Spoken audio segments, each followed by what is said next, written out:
నమస్తే. శ్రీ గురుభ్యో నమ. శ్రీమాత్రే నమ. ఆదిత్యాయ చ సోమాయ మంగళాయ బుధాయ గురుశుక్ర శనిభ్యే రాహవే కేతవే నమ.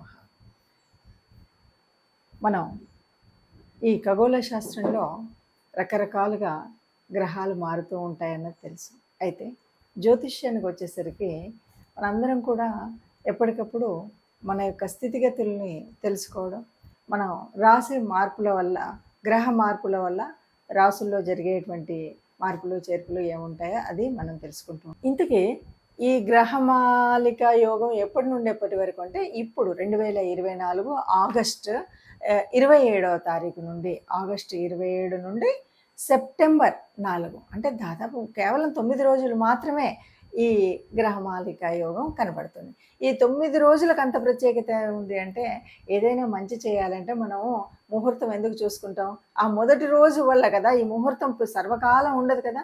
ముహూర్తం మంచిదైతే తర్వాత చేసే పనులన్నీ మనకు శుభంగా వర్ధిల్లుతాయి. అందుకని ఈ 9 రోజుల కాలంలో ఈ గ్రహయోగము అనేటువంటిది, ఈ యోగం ఉంది కదా, ఈ గ్రహమాలిక యోగం యొక్క ఫలాలు మనకు సిద్ధించాలంటే మనం చేయాల్సినవి అంటే ఈ రకంగా మనం ఎలా వడిసి పట్టుకోవాలి అనేటువంటిది మనం ఆలోచించాలి. జ్యోతిష శాస్త్రంలో మనం ఎప్పుడూ కూడా మన యొక్క రాబోయే స్థితిగతులను తెలుసుకోవడం అనేటువంటిది జన్మకుండలి ద్వారా మనం చేసేటువంటి పని. అయితే గ్రహాలు మారుతూ ఉన్నప్పుడు గ్రహ సంచారం వల్ల గోచార స్థితి ఏర్పడుతూ ఉంటుంది. ఆ గోచారం వల్ల ఒక్కొక్కసారి ఒక్కొక్క రకమైనటువంటి యోగాలు ఏర్పడుతుంటాయి, అవయోగాలు ఏర్పడుతుంటాయి. ఈ యోగాలు అనేటువంటివి అందరికీ తెలియవచ్చు, తెలియకపోవచ్చు. కానీ మనకు పరాశర సంహితలో కనబడేటువంటివి ఇలా మార్పులు చెందినప్పుడు అనేక గ్రహాల యొక్క కలయికల వల్ల, వాటి వల్ల దాదాపు 100కు పైచిలుకు యోగాలు అనేవి ఉన్నాయి. వీటిని తెలుసుకొని వీటి వల్ల మనకు ఏ రకమైన ఉపయోగం ఉంది, వీటిని ఎలా మనం ఈ సమయంలో ఏ రకమైన పనులు చేస్తే మనకు అది కలిసి వస్తుంది అనేటువంటిది తెలుసుకోవడం అనేది ముఖ్యం. అయితే ఇప్పుడు ప్రస్తుతం గోచారంలో అంటే చాలా తొందరలో ఖగోళంలో ఒక గొప్ప మార్పు అయితే జరగబోతుంది. ఆ మార్పు ఏమిటి అంటే, గ్రహాలన్నీ దాదాపుగా గ్రహాలు ఒక వరుసలో నిలబడుతున్నాయి. ఈ వరుసలో ఉండడం అంటే మనకి ఎలా కనపడుతుందంటే, ఒక పూలన్నీ కలిపి కడితే వచ్చేటువంటి మాలలాగా ఉంటుంది. అందుకని దీన్ని మాలికా యోగము అంటారు. అంటే గ్రహాలన్నీ ఒక మాలలాగా కడితే ఎలా ఉంటాయో అలా ఒక వరుసలో ఉండడాన్ని గ్రహమాలికా యోగం అంటారు. ఈ గ్రహమాలికా యోగం ఎక్కడ నుండి ఎక్కడి వరకు జరుగుతుంది అంటే, ముఖ్యంగా మనకి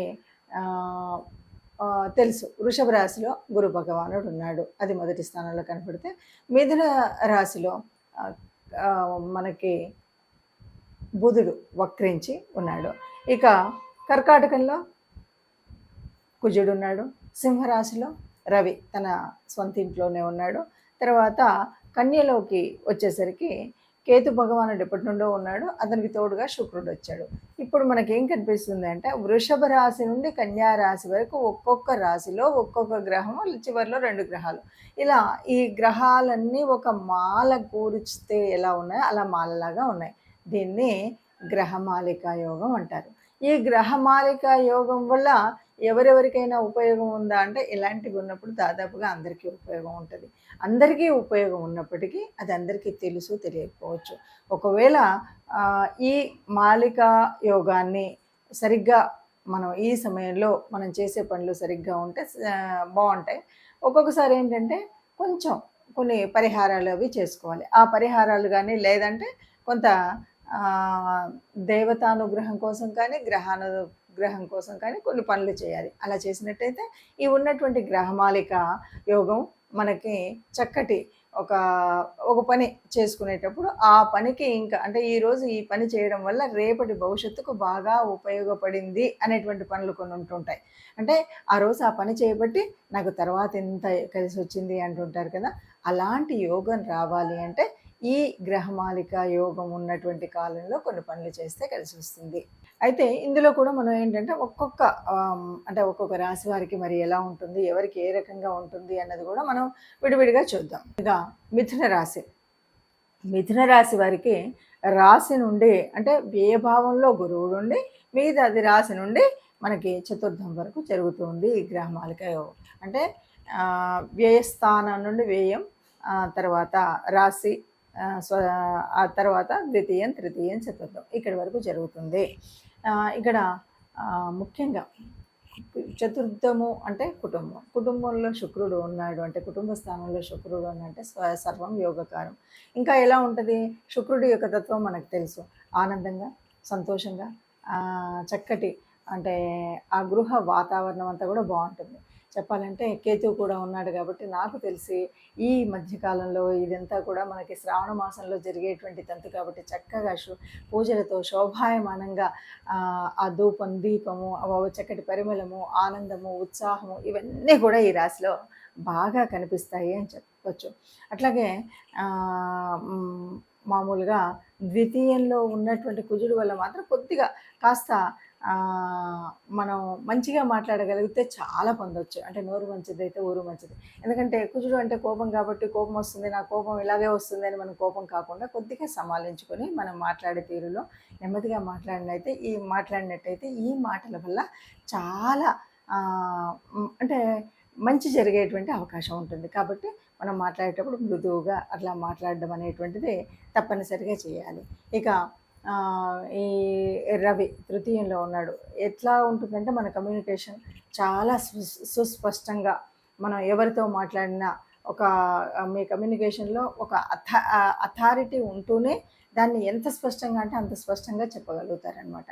అట్లాగే ఈ మీకు ఉన్నటువంటి ఈ భావాలన్నింటి వల్ల, ఈ భావాల్లో ఉన్నటువంటి గ్రహమాలికా యోగం వల్ల ఈసారి మీకు జరిగేది ఏమిటి అంటే, ఏదైనా సరే చక్కటి ఆలోచనతో, చక్కటి నిర్ణయంతో మనకి అన్ని రకాల ఉపయోగాలు, ముఖ్యంగా గృహస్థానంలో చక్కగా విందు వినోదాలతో ఆనందంగా ఉండేటువంటి పరిస్థితి అయితే ఉంటుంది. ఇప్పుడు ఏదైనా సరే మనం చూసాం కదా, ఇలా ఉన్నప్పుడు మనం ఎలా చేయాలి, ఏ రకంగా చేస్తే మనకు ఉపయోగం అంటే, మన చుట్టుముట్టు కూడా చాలా కలిసి వచ్చే విషయాలు ఉంటాయి. మనకు ఎందుకో తెలుసుకోలేకపోతాం. ఇప్పుడు మనం తెలుసుకున్న దాన్ని బట్టి, ఇప్పుడు గ్రహమాలిక యోగం ఉంది కాబట్టి మనం ఈ పని చేస్తే బాగుంటుంది, ఈ పని వల్ల మనకి ఇలాగ ఉంటుంది అంటే, ఈ గ్రహమాలిక యోగం నేనున్నటువంటి నా రాశి నుండి ఎన్నో స్థానంలో ఉంది, 5వ స్థానంలో ఉంది, 6వ స్థానంలో జరుగుతుంది, 7 నుండి 9 ఇలాగా మనకి తెలుస్తుంది. కాబట్టి ఇలా తెలిసినప్పుడు ఈ గ్రహాలు ఈ రాసులలో ఉన్నప్పుడు మనకి ఈ గ్రహాల వల్ల కలిగేటువంటి ఉపయోగమైనటువంటి పనులు ఏమున్నాయి, దాన్ని మనం ఏం చేయొచ్చు, ఏం చేస్తే జీవితంలో ఇక సుస్థిరంగా ఉండడానికి కొంత మంచి జరిగేటువంటి అవకాశం అయితే ఉంటుంది.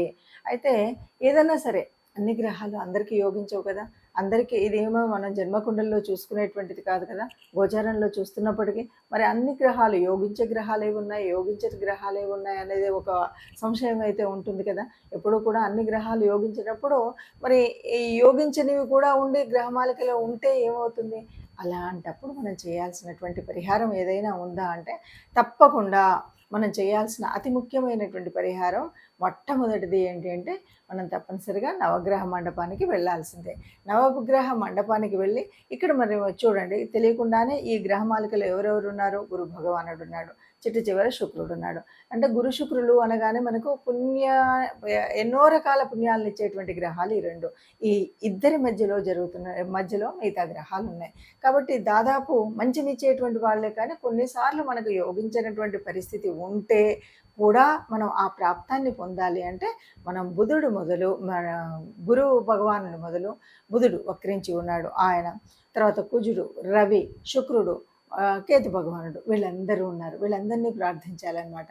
అంటే ఏం చేయాలి? నవగ్రహ మండపానికి వెళ్ళి మనకు ఉన్నటువంటి నవగ్రహాలని, రాహుకేతు భగవాళ్ళని వీళ్ళందరినీ అంటే ఈ 9 మందిని మనం పూజించడం, లేకపోతే నవగ్రహ ప్రదక్షిణ చేయడం.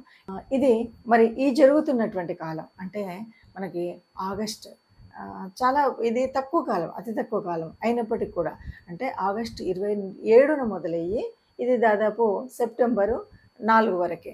అంటే మనం చూస్తే కనుక దాదాపు 9 రోజులు కూడా లేనటువంటి సమయం ఇది. అంత ఉపయోగం అంటే తప్పకుండా ఈ నవగ్రహాలు మనకు కలిసి వస్తే ఈ 9 రోజులు యొక్క ఈ గ్రహమాలిక యోగం వల్ల మనకు జీవితకాలంలో మంచి జరిగేటువంటిది చాలా ఉంటుంది. అందువల్ల ఒకటి నవగ్రహ ఆరాధన. ఇక రెండవది విష్ణు భగవానుడి ప్రార్థన. అంటే ఏ రూపమైనా పర్వాలేదు, విష్ణు సహస్రం వింటామా, విష్ణుమూర్తి గుడికి వెళుతామా, విష్ణువుకు సంబంధించినటువంటి కార్యక్రమాలు చేస్తామా, రామావతారం నుండి కృష్ణుడి అవతారం అవ్వనివ్వండి, విష్ణు సంబంధితమైనటువంటి ఏ రూపమైనా సరే విష్ణు ఆరాధన చేయడం. ఇక మూడవది గోమాత, గోశాల. ఈ రెండు, గోశాలలో సేవ చేయడం, గోమాతకి గ్రాసం అందించడం. ఇలాగా గోమాతకు సంబంధించినటువంటి ఏదైనా గోపూజ చేస్తాము, గోమాతకు సంబంధించి లేకపోతే గ్రాసం ఇవ్వడంతో పాటు కొన్నిసార్లు గోమాతలను ఎవరికైనా మనం పెంచే వాళ్ళకి ఇవ్వడం, ఇలాంటివి ఉంటాయి కదా. ఇవి ఏవైనా చేయొచ్చు. అంటే మొత్తంగా మనం చేయాల్సిన పరిహారంలో 1 నవగ్రహ ఆరాధన, 2 విష్ణు ఆరాధన, 3 గోమాత ఆరాధన. ఈ 3 చేసినట్టయితే ఎవరికీ కూడా అనుకూలించిన గ్రహాలు ఈ గ్రహమాలలో ఉన్నప్పటికి కూడా ఇది బాగా యోగించే స్థితి అయితే ఉంటుంది. ఈ ఈ సమయం, ఈ 9 రోజుల్లో అందరికీ మంచి జరగాలని కోరుకుందాం. అందరికీ కూడా ఈ యోగము ప్రతిఫలించేలాగా చైతన్యవంతంగా వీరి దీంట్లో ఉండాలని కోరుకుందాం. అందరూ బాగుండాలి, అందులో మనం ఉండాలి. సర్వే జనా సుఖినో భవంతు.